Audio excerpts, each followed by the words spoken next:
Welcome back to the Red Dice Diaries, and this is another quick fire video response responding to Blackjack Rabbit 1970's video about winning by failing. In it, he makes the very good point that sometimes actually failing a roll can result in a far more interesting outcome for a game than a successful result to a roll. And I think that's definitely true. But he's absolutely right that you shouldn't be trying to fail rolls all the time, since I think if everyone was doing that, not only could it be hokey, as Blackjack Rabbit puts it, but it could also be very disruptive to the game. And I think it could become quite frustrating to your fellow players if every time they're trying to do something, you're fudging your dice effectively to fail because you think it'll be more interesting. What I do think is I think there's certain games that place a strong emphasis on the fact that less successful rolls shouldn't necessarily be treated as failures as far as the games go. Now, the two main games that come to mind when I think of this, not surprisingly since they're two of my favorites, are Dungeon World and the Fate system, which both have various methods for encouraging less successful rolls to not be treated as failures, but rather as complications that can actually advance the plot. Dungeon World has a very simple mechanics where you roll 2d6, add your ability modifier to it, and if you get a 10 plus, you've succeeded. That's absolutely great. If you get 7 to 9, you've succeeded with some form of small complication or cost being involved. If you get a 6 or less, then the GM has a license to narrate that as they will, normally introducing some more severe complication.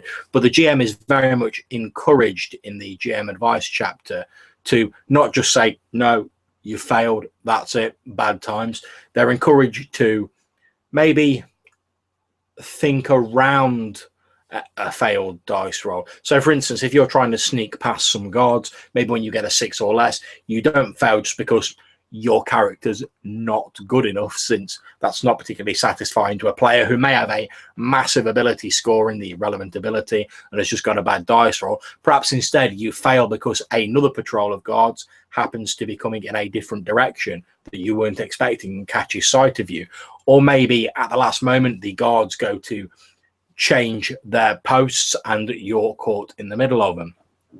Fate has a slightly different method of rewarding these complications using fate points, which can be spent for bonuses later on. And the way this works is you have aspects, which are little story tags. So for instance, you might take wanted criminal in the capital city as an aspect, and when the GM wants to compel that or use that to complicate the story and make it more interesting, he will say to you, I'm offering you a fate point for a complication to activate that aspect, and you can either pay one of your fate points to refuse it and carry on, or you can accept that fate point, meaning that you will have more bonuses to call on later, in which case the complication goes ahead.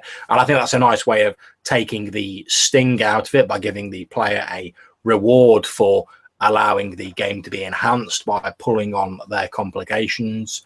And it's also a great way to encourage people to think about how they can take character aspects and little story tags that can improve the game by technically being less successful.